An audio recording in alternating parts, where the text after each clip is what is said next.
You are listening to the We Need to Talk About Oscar podcast, and these are our interviews with Under the Bridge star Vritika Gupta and episodes 2 and 8 director Kevin Phillips.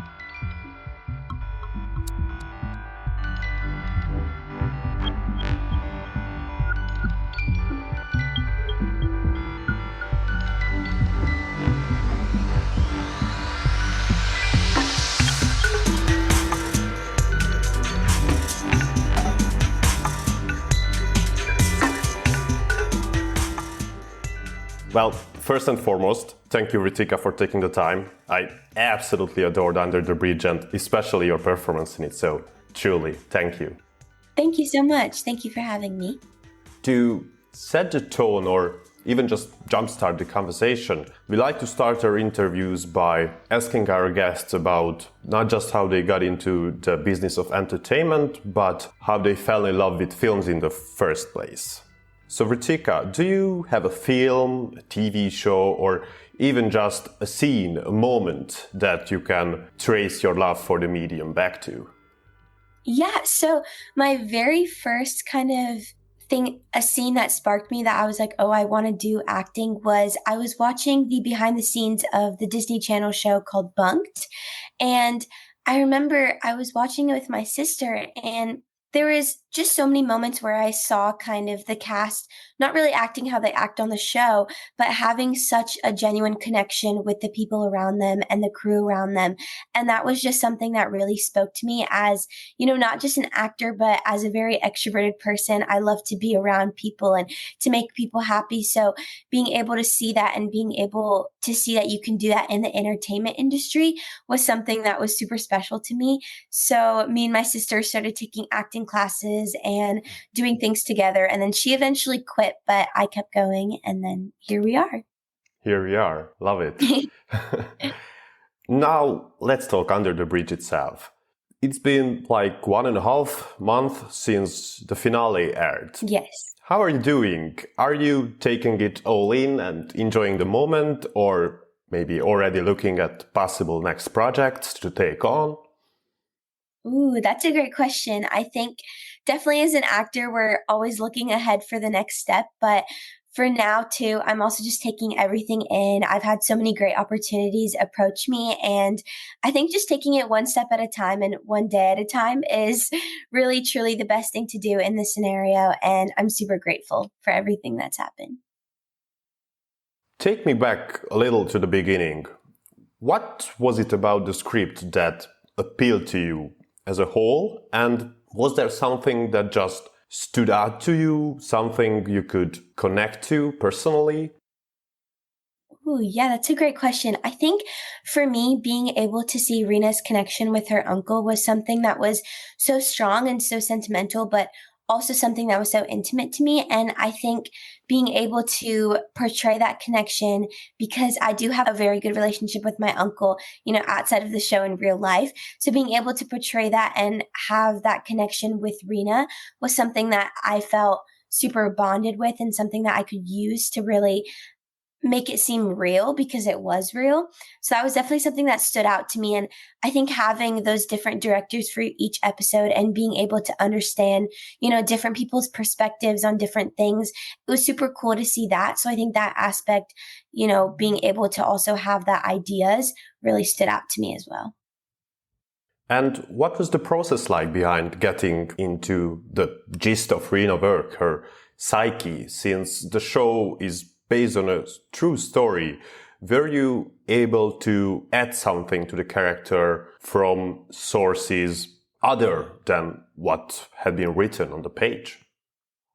Yeah. So being able to, talk with Quinn and Samir, because they had been a part of, the show process for so long, I was able to really ask those questions that I was, curious about. I remember one story where we were doing the missing picture, and something that really stood out to me was Reena's smile and the way that, she felt so confident and the way she embodied that. And that was something I talked to Samir for so long about. And we sat down and had that conversation, because being able to find those small things about someone that make them them and that make them feel confident in their way is something I think is so important about each human being. So for me, that small thing was so big to me. So I think that was definitely a big part for sure. Amazing. By the way, I feel like asking this before shooting the show or during production would have been a little counterproductive and would have added an unnecessary amount of pressure, like someone's always in your ear going, you feel the weight of it, right? But by now, this might be a fair question. Can you pinpoint the moment or a definite part of the process where your responsibility in telling this story right sunk in? Ooh, that's a great question. I think it definitely had to be shooting the under the bridge scene. I mean, I think as an actor, we don't, we're always acting. So we don't even realize that some of these things truly happen. So for me, shooting that scene, I'm always surrounded by such great people. So it's always lively on the set and always so happy. But I just remember that scene and those days of filming. It really did sink in for me that this did happen. This is real, even though we are telling a story, that the story is real. And I think that was something that stuck with me for so long because after shooting that scene, we did have other scenes to shoot, but all I could, just think back was those days and those moments. And I think that that scene really stuck out to me, especially because there was so many aspects of, like, oh, this is going to happen next. Oh, wait, this is going to happen next. So being able to have to live through that was honestly something that I think was so important for me to understand, but it definitely was very hard to handle at first. I'm so glad that you mentioned the actual under the bridge scene, because there are two scenes during preparing for the interview. I was like, yeah, I want to pick your brain about this a little bit and dissect it with you. And one is that scene with all the slow-mos and the crazy warm lighting and everything. And the other one is calm but heart-wrenching sequence with almost zero dialogue where Reena goes home for the first time after falsely accusing her dad with abuse. And both these scenes are very different yet similar at the same time, because one is filled with physical while the other with emotional, psychological pain, and one should be loud, or rather actually is loud, but it's way more effective without the sound, while the latter's lack of dialogue speaks more than any amount of words could, no matter how loud they would be. What I'm trying to get to with this unnecessarily long lead up to a question is the role and importance of what's spoken and what's not, what can be heard and what cannot, what's written on the page and what is not. So my question is, which proved to be harder for you, articulating feelings for the camera and for the audience with or without words? Ooh, that's a great question. I think for me, actions can speak so much more louder than words. So being able to kind of have a physicality that you can play into and being able to kind of have physical movements you can play into, those definitely do help as an actor, being able to also feel the scene and physically feel the scene. But it definitely had to be the emotional scene that was harder because I think less words just speak more volumes. And it was something that you really had to take within and really be empathetic and live in her shoes. And that's something that's so hard, especially when, playing a real person. And I think something that is so important to understand is those actions that do speak louder than words, they can affect people and affect the things around you. So that was definitely something that was a lot more harder to play in as, the under the bridge scene, it was very hard mentally, but being able to kind of have, those stunts to play in or be able to, push in 3 and, kick in 7, having those things were able to really play into it and get into that scenario, if that makes sense. And undoubtedly, it's really important in your career, of course, later on as well, but especially early in, that you develop an own side of your craft. But at the same time, I'm sure learning different, acting chops from great castmates is also crucial at this point. Since when the detective work takes place, your character, Reena, is rather the subject of it. Mm-hmm. I'd guess you didn't have the chance to spend that much time with the likes of Lily Gladstone or Riley Keough. But was there anything you could pick up on that you might be taking with yourself for the future from more seasoned castmates? Yeah. One day at work, I remember I had finished shooting early, so I decided to go watch Lily with her young versions of herself. And I remember, they gave me a headset, everything to watch. I was super excited. And it was honestly just super cool to see the way she interacted with, the cast and crew and how comfortable she made the kids, because I remember it was their first time on set and we had all known each other, obviously, from prior months and months of filming. And it is hard to, walk into a set and everyone know each other except you.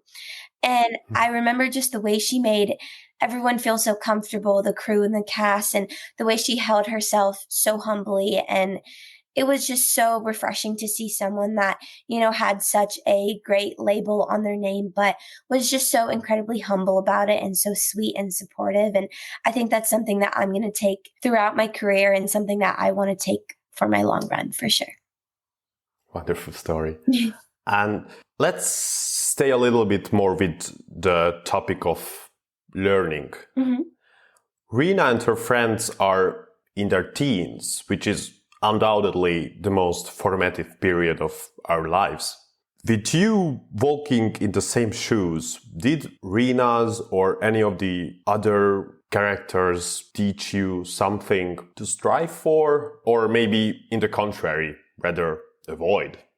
Yeah, I think for me, being able to learn that, people, when they make mistakes at that moment, they don't know it's a mistake and they think it's the right thing to do.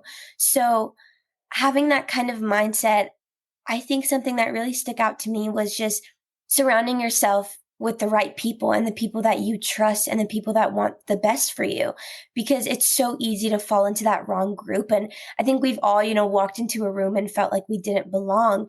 So we default to that wrong group or that wrong people. And I think something that the show has taught me and being able to portray Reena is that you do need to surround yourself with the people that you love and not just that you care about, but what they want that's best for you. And I think that's something that so many people can learn from and, take that along their life. So true. Absolutely. I very recently chatted with one of the directors of the series, Kevin Phillips, who helmed episode 2 and 8. Yes. And we talked about, on his side, giving notes to teenagers as a director to, for example, act as if your character lacks any amount or level of remorse, just pure evil, like in the case of Kelly, hauntingly portrayed by Izzy G. From your point of view, what were the talks like with the creator, Queen Shepherd, the showrunners and the directors about how the not so positive or unlikability inducing characteristics should be depicted? Ooh, I think, we also had rehearsals prior to filming.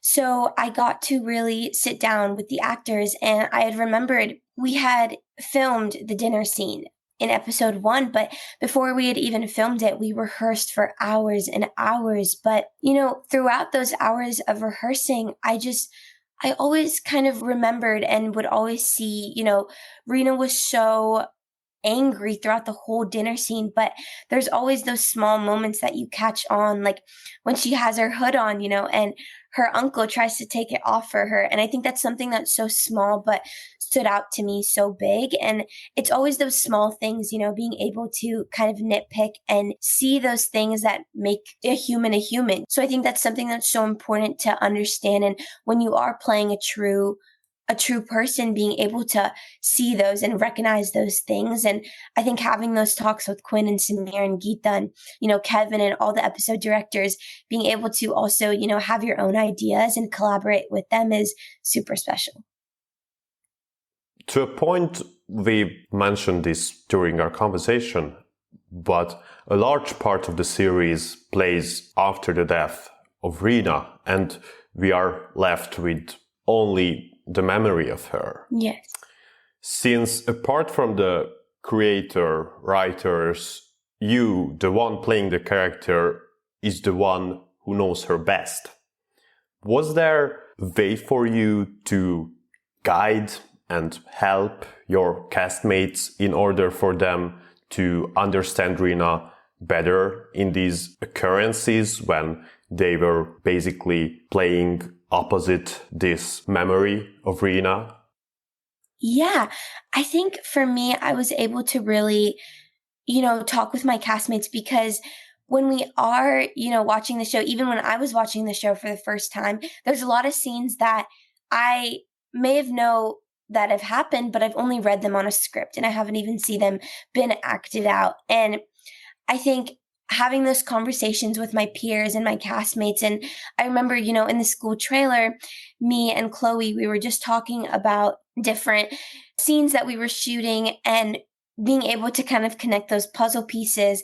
I was able to tell her like, oh yes, like yesterday I filmed this. So I don't know if that might help you, but for me, I really felt when I was at Seven Oaks, I felt this way. And I don't know if you want to play off that, but being able to have those conversations were super important because I was also able to learn from her and the people around me and be able to kind of connect those puzzle pieces and be like, oh yeah, like if she did this scene yesterday, that might connect to this. And I think we all felt so confident in our roles, which is super important as an actor. So we were able to have those moments and be able to talk with each other, but only, when they were necessary or if we needed them.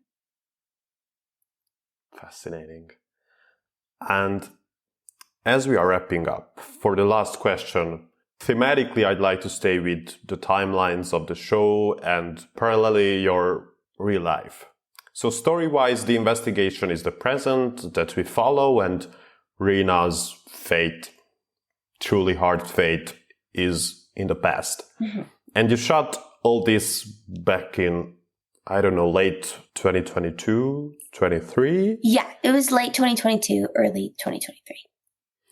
And now, in these last couple of months, you've had the opportunity to look back on this experience, get asked about it, talk about it. If you could go back in time and talk to the person you were before embarking on this journey, this adventure we now call Under the Bridge, what is the one thing you would definitely tell your past self? It could be advice, a word of encouragement, or anything else. It's all up to you. Ooh, I think, before shooting this show, there was definitely, a bubble of pressure to be able to portray a real person. And funny story, we were actually in the school trailer and our very first school teacher made us write letters to ourselves in, 6 months. And after we had finished filming, we could open them up and see what we felt and contrast it and compare it. And I remember in the letter I had written that I was very nervous to, cut my hair and, change my makeup and change who I was and change my style and my body. And it was something that, was super hard as a teenage girl to have to go through that and, have those changes. But I would definitely tell my past self now that everything is going to be okay. And it's going to be so awesome that you get to share this story with so many people that had no idea about it and that, this story has impacted so many others. And just because this is one story, these cases happen all over the world. So getting to share light on one means that you get to share it on all. So, yeah. Vritika, once again, thank you for taking the time. Thank you. It was an absolute pleasure talking to you. Yes, you as well. Thank you so much. So we have this little forming tradition on the show where we start by asking our guests about not just how they got into filmmaking, but also how they fell in love with films in the first place. So, Kevin, what's your story? I owe it, I believe, to my parents. I was raised by a father, particularly, that loved movies.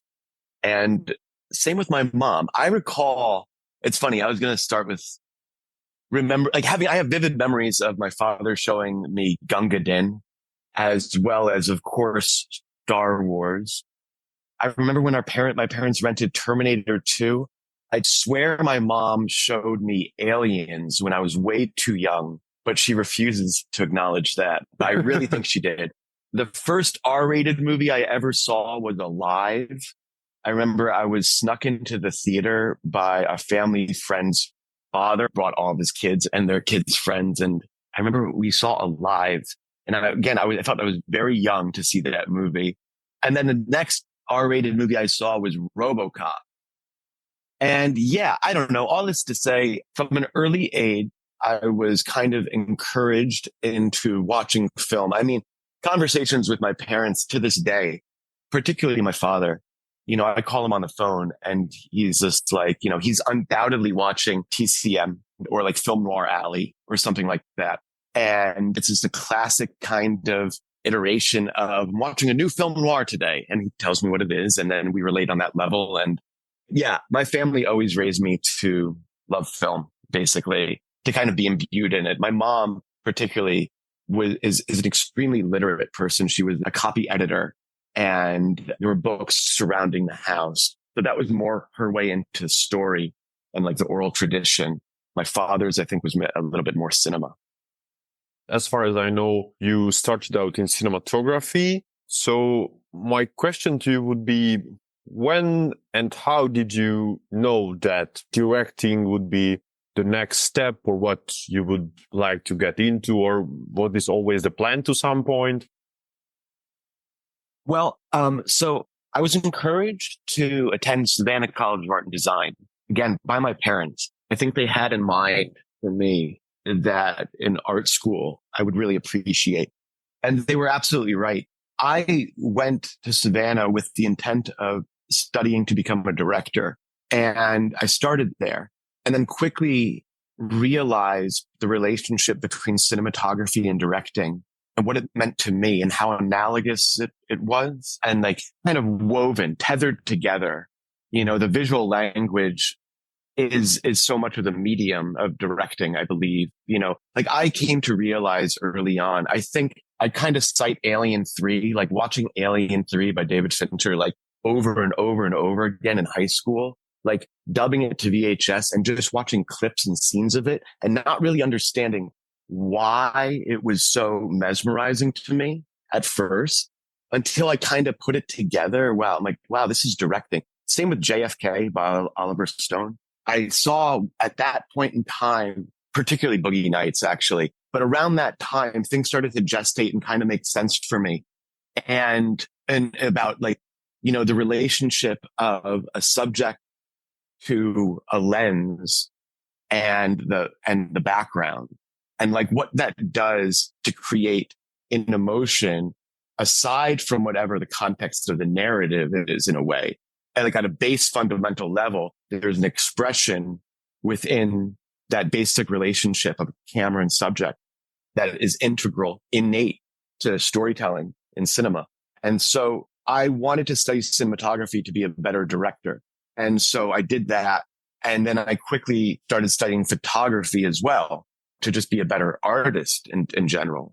And so, yeah, in school, I was just dabbling in both. And honestly, I just have always kind of dabbled in both. I realized in school that I loved the relationships that one forms in cinematography with the crew. I love craft. I've always have. And I love collaboration. And these things are core to cinema. Particularly, I think more technically cinematography in a way. I mean, I could say the same for directing, but just the idea of being able to use your hands to kind of shape light and use a camera in accordance was really appealing to me. And I couldn't at the time in college really separate it from directing. I really wouldn't let anybody else shoot anything that I was directing in college. I didn't even consider it. It's arrogant, probably. I saw I had such a kinship to the medium. For me, that was my way in to control the storytelling in that respect. I started shooting other friends' projects as well in high school. And then I basically signed to at the time I signed to Paradigm Agency as a cinematographer pretty much directly out of college. And that effectively moved me to Los Angeles, where I started the real slow trek of being a cinematographer for other people, other artists, other directors.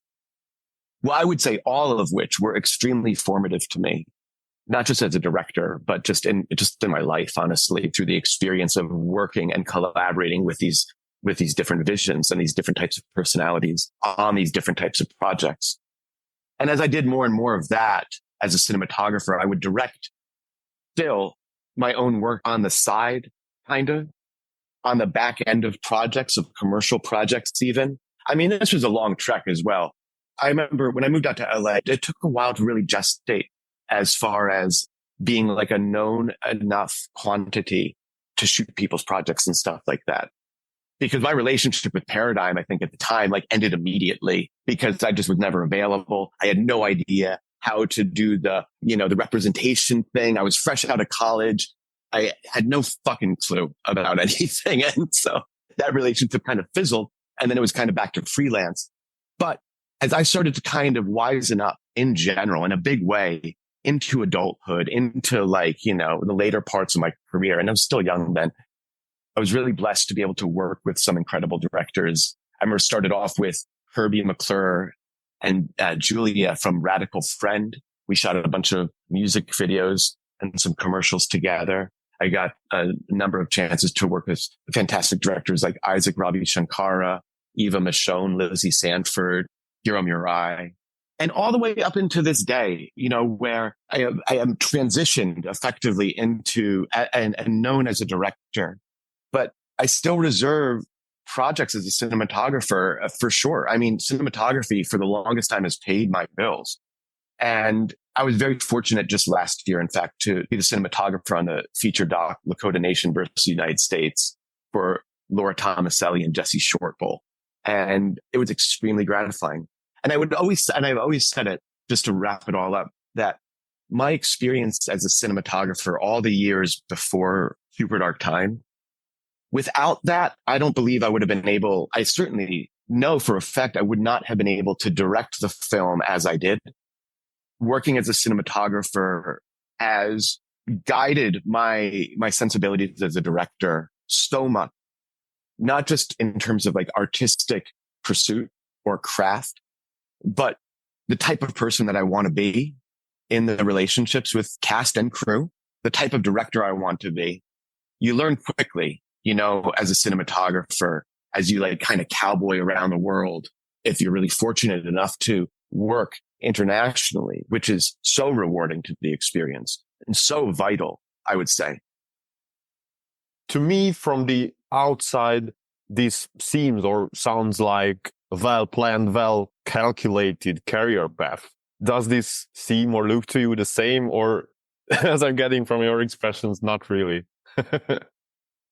Well, I count my blessings, right? I was very fortunate to not only have the type of family that would support my artistic pursuits, particularly in filmmaking, which is a real motherfucker of an industry. I mean, I could go on and on. That's a whole other tangent, but it's a big gamble. But I had strong family support, not just from my parents, but from my siblings as well.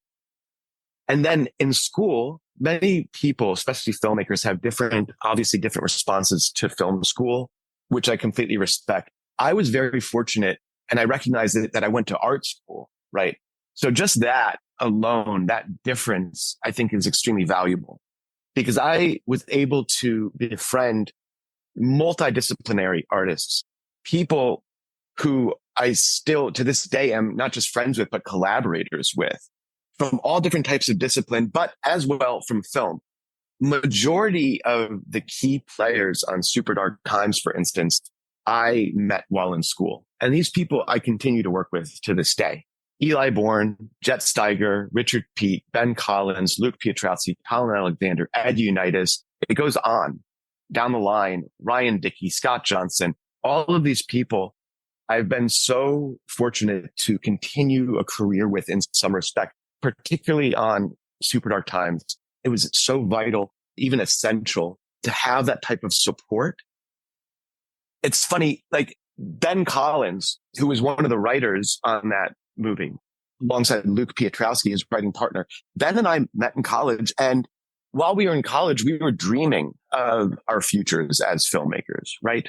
We met in college, we befriended in college, we worked together there, and we realized this works. This is a good relationship.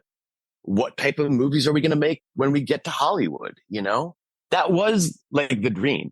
And so many of my friends, you know, as one does in the film industry, either in the United States, to either go to New York or Los Angeles. And there was like a split.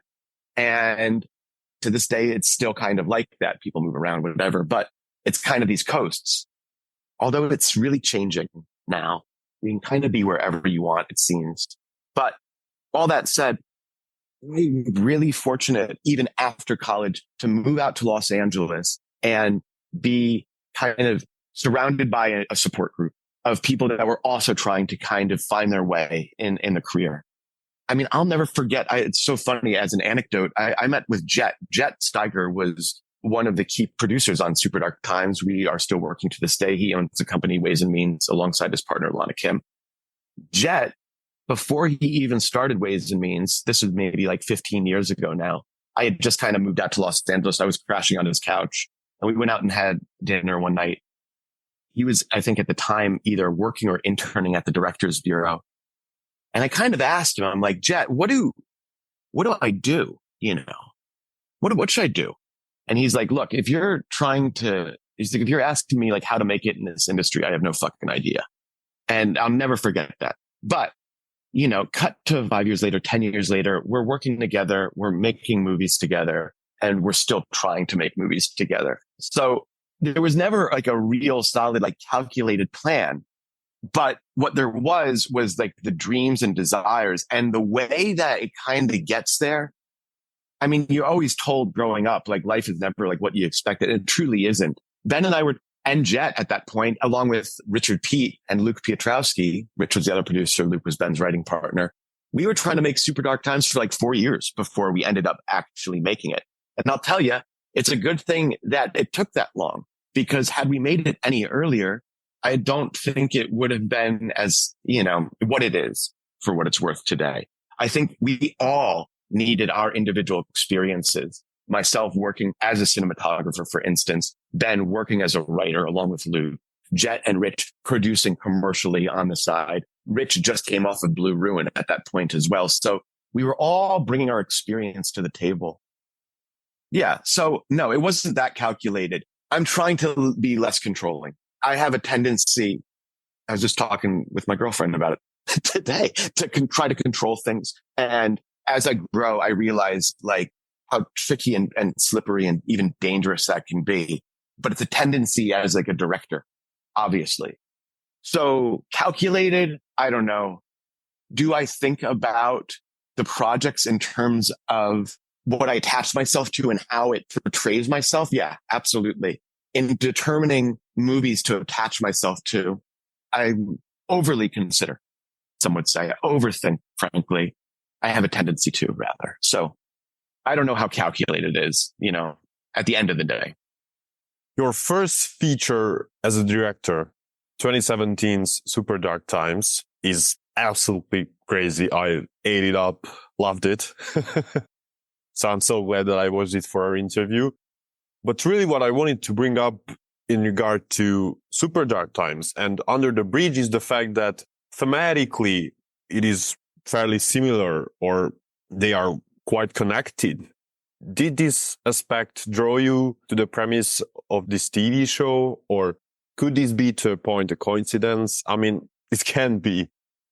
Well, it's interesting because Quinn Shepard, the creator of Under the Bridge, we had met when we released Super Dark Times stateside in the Tribeca Film Festival in 2017. Quinn was there with her film Blame, and Super Dark Times starred Owen Campbell, and Owen was a smaller part in Quinn's film.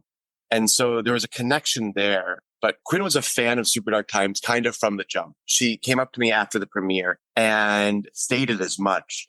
And we had stayed in touch following the festival because in turn, I was equally a fan of her film Blame. I thought it was incredibly well done. And I was really eager to see whatever Quinn would do next. And so over the years, we would stay in touch until I actually got the script in the mail from my agency. And I wasn't expecting it necessarily. And it took me like looking at the front page to see that it was written by Quinn. And it was the pilot for Under the Bridge.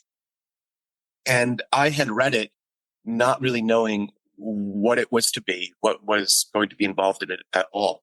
It came clear to me quite quickly that this was a true crime story based on the tragedy, the murder of Reena Virk. And so while I was reading it, I was really taken by it. And I did something which is rare, which is I reached out to Quinn in the midst of reading it. I texted her and I told her that the script is reading like gangbusters. And I really meant it. I thought it was a beautiful pilot, and it felt, how to say it, so rich in detail and in tone. And the themes within that screenplay and within the story did resonate with me. And in a way, it felt like trodden ground already, in the sense that Super Dark Times does share some similarities with it, right? It's funny because on one hand, I really understand why they approached me about working on this show. Outside Quinn and my mutual respect for one another, she later told me that Super Dark Times was a primary reference point and was one of the first films that she brought up when pitching Under the Bridge. Both stories take place in the 90s. Our film takes place in 1996. Under the Bridge takes place in 1997. There's a similar type of topography, the landscape, even though Under the Bridge takes place on Victoria Island. There is everything from the aesthetics of winter, because it's also took place around a similar time period in terms of just weather, I think. I guess Under the Bridge, actually, the incident occurred in October. Our film takes place like November, December. So there was aesthetic similarities for sure. There was absolutely thematic similarities. Super Dark Times was primarily male everything. It was a very kind of masculine focused film, while also kind of taking a lens to the notion of youth and innocence lost. I mean, Under the Bridge explored similar terrain, but it was a very female focused story. The biggest delineating factor or distinguishing factor, I would say, is that Under the Bridge was a true story and Super Dark Times, it was fiction. Super Dark Times was a composite of many stories that we would hear growing up, urban myths, and just our imagination and our own experiences kind of brought together to create this fictional tale. Under the Bridge was very much a true story. Although taken in this television format, it was fictionalized in a way to kind of dramatize, right? But we were still dealing very much with a true story. So there were a lot of shared themes, I believe. And beyond just the themes, there were some aesthetics and kind of cinematic approaches that were also in line, I would say. Was it a coincidence? Again, I don't think so. I think, Quinn had it in mind to consider working with me from the early onset. And so I think in a way that there was this kind of long trajectory that was being built up from the first time we met even to the potential of working together. And I'm so happy that it happened on this show. Again, this was a show that I felt very honored to be a part of. And I'm really, really thrilled that the entire creative team saw within me the ability to kind of tell this story. There was absolutely a shared sensitivity, I think, in the approach of the material. When I made Super Dark Times, I approached it very sensitively, the themes of that film. And the same thing with Under the Bridge. The fact that it was a true story about real people, about the Virk family, about Reena. I think that kind of, if anything, focused our filmmaking team, focused our empathy and our sensitivity on set when dealing with this subject matter. As far as I know, you directed episode 2 and 8. Yes. Is the show shot chronologically, or with the flashbacks and everything, I would rather say in the order of episodes? Yes, with some major caveats. So this show, particularly, this show ran into a number of scheduling conflict as a result of many different things. Everything from inclement weather to casting kids, basically 12 to 14-year-olds, which was the perfect, most brilliant move. But it fundamentally has an impact on scheduling, which has an impact down the line and everything. Considering so much of the vital aspects of this film take place in evening hours as well, and considering that the bridge location that much of this takes place at, particularly in my episode in episode 1 and episode 8, was about an hour plus away, you start to kind of see how things become difficult when you incorporate kids into the mix as well, on the heels of chock full schedule for everything else. And there were other variables as well, but a lot of things pushed against the schedule, which created disturbances that would kind of force the line producer and our AD department, who they're all brilliant, to really jimmy the schedule together in a way that kind of worked for everyone. And it's like looking at it objectively as a director in the room, like seeing how they do this, I have nothing but respect. It's a crazy job, and I don't necessarily have the mind for it. And so I naturally respect anyone that does. And so much of television operates on maintaining like absolute strict schedules. And with that comes like a regiment of meetings. Everything is very regimented, almost militarized in a way, as far as attempt to be precise so as to save the budget at the end of the day, while maintaining the vision, which is its own hurdle. So yeah, we shot chronologically to a point. I was continuing to finish episode 2 basically a week before we started shooting episode 8. So episode 2 for me kind of was broken up over like 5 months, maybe 6 months, fitting it in where we could, so to speak. As a result, I had to, like, for instance, work with all 4 cinematographers on episode 2. Whereas in episode 8, it was primarily just working with one, Minka. Yeah, this was just episode 2 scattered about the entire shooting schedule. Episode 8, one fell swoop right at the end there. And then we all came back. All the directors came back, except for Namish, I believe, for some pickups at the beginning of this year. So we finished effectively June of last year, principal photography. Everything went into strike. And then this year, beginning of this year, like February, I believe, we came back for one quick round of pickups.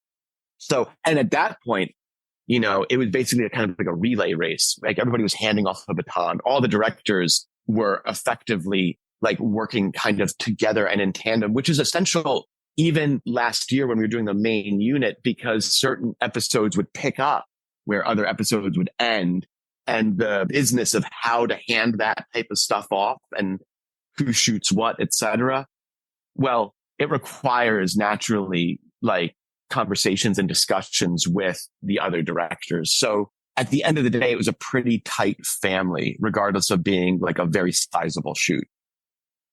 There's a specific detail I'd really like to touch on, which is how exactly do you give notes to teenagers or even children when they have to play someone like in Reena's case, who is, I would say, an average teenager with a complex personality, or someone like Kelly lacking human decency or any sort of remorse? So as a production, I think we were really bequeathed with phenomenal talent across the board, from the adults down to the kids. I think everybody on set was surprised by just how incredible all the kids were. I think the show made the very wise decision early on to cast of age kids, and the talent that we got out of that was just unbelievable. And so I came into a situation for the second episode and the finale. I came into this where there was a lot of groundwork being done by the creators, Quinn Shepard and Samir, as well as Geeta Patel, the pilot director, with these kids to kind of help craft their background as characters and just their personalities and behaviors.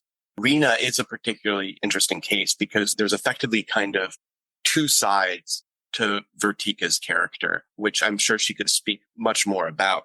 But since the show explores different timelines, it also explores a transition in Reena's character as she grows to befriend Joe and Kelly and Dusty. Her personality shifts as well and takes on like a big kind of transformation. And yet still underneath all of that is the Reena that we've presented. That's always kind of been there from the earlier days. And so for Vritika, it was about managing both of these realms of behavior within her, depending on the scene. As far as me giving direction to somebody like Vritika or to Izzy, who played Kelly, I mean, that was another situation where Izzy, I know for a fact, approached Kelly's character and the humanity of Kelly's character in a bit of a complicated way. It was hard for her, I believe, and I don't want to misquote her, but I do believe she found it hard to humanize Kelly's character, or to rather understand the behavior that drove Kelly's character. Her approach to Kelly, again, I don't want to put words in her mouth, but was very particular. You know, when it came to me, ultimately, when it came to me giving direction to these actors, to all of them, the fact that they were kids or adults, it really doesn't matter. These are professionals and they knew their characters more than I did.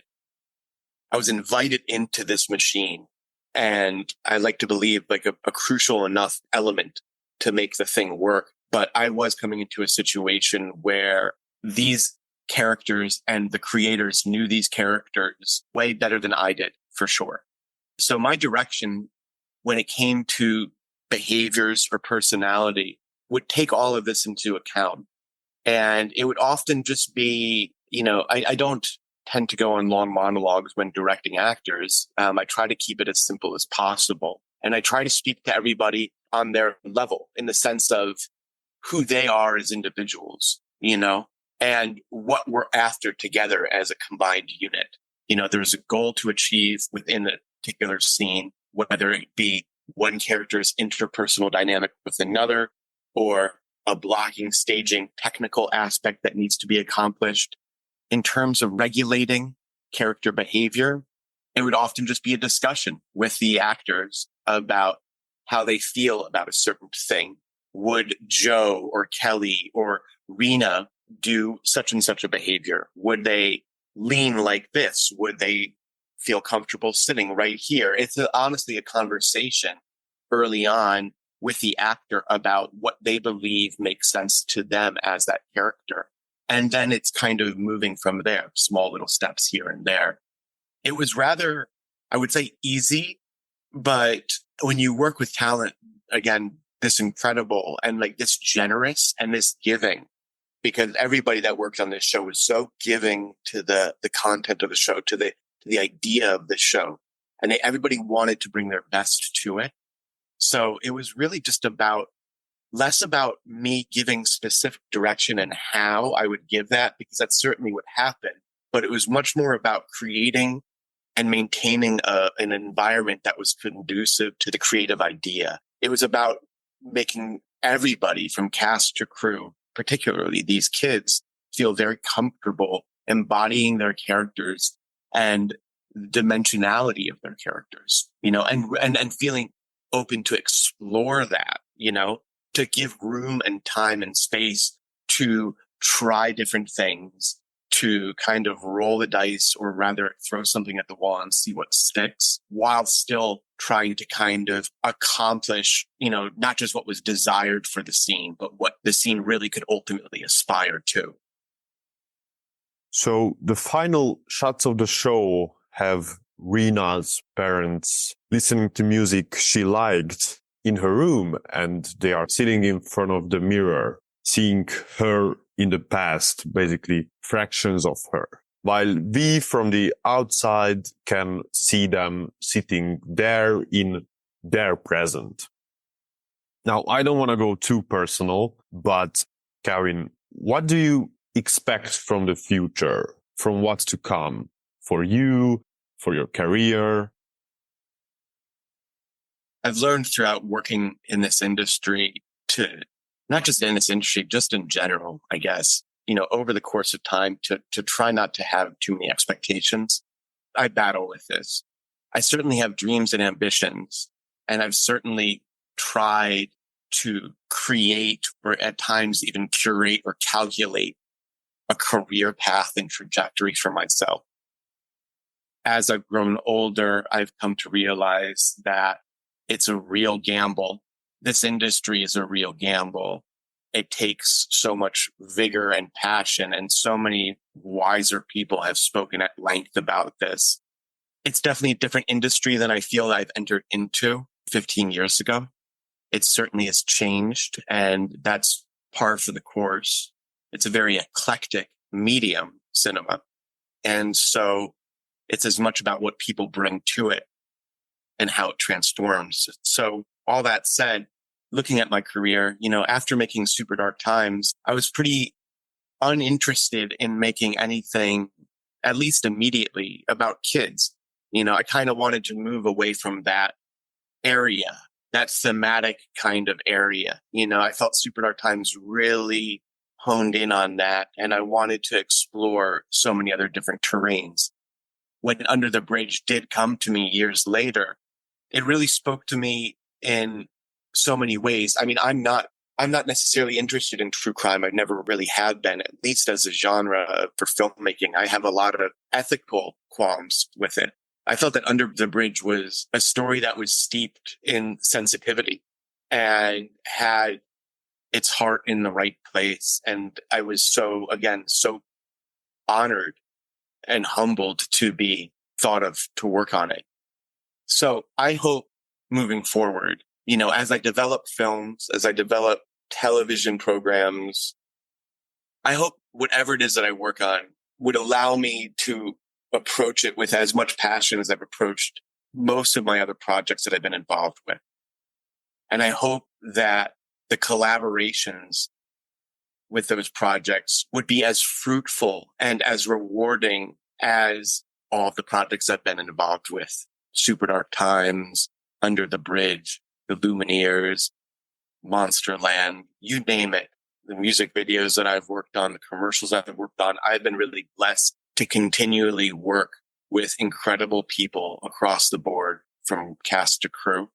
And that to me is the most rewarding aspect of this medium and this industry, is the collaboration, the coming together to create something really beautiful and really potent and meaningful. To say that I expect that to continue in this crazy, chaotic world is really hard to say, but I will say that I really hope that such collaborations and such projects can continue and will continue.